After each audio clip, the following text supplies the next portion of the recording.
Do you know how to find out the real problem of an iPhone in just a few seconds? Today we will show you the real method of board level diagnostics. Usually, when the phone has these problems: phone not turning on, frequent restarts, network loss, battery drain, short circuit problem. In such situations, just changing parts is not the solution. Board level analysis is necessary to find out the real problem. You can see that a specific value is given with each point.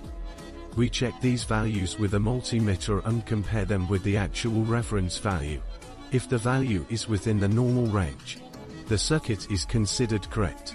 And if the value is different, there is a possibility of a fault. This is the way that professional technicians work in the right place without guessing. In today's video, we're showing you the hardware diagnostic process of the iPhone 11 Pro Max. This is the software through which the complete schematic and value check of the motherboard and circuit level of the mobile is done. At this time, you can see on the screen that the value of specific points is being tested through value Fluke 101.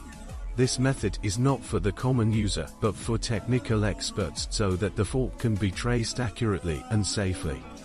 Often when the phone does not turn on, there is a network issue, or there is a problem in the power section. The actual fault is detected with the help of such software. The purpose of our video is only to inform you at what level mobile repair is done. This is not a common software check but a board level analysis. If you are learning mobile repair or are interested in the technical field, this information can be very useful for you. Knowing the exact value of each point is the foundation of a successful repair. Repairing without proper diagnostics can be detrimental. Using professional tools saves time and provides accurate results.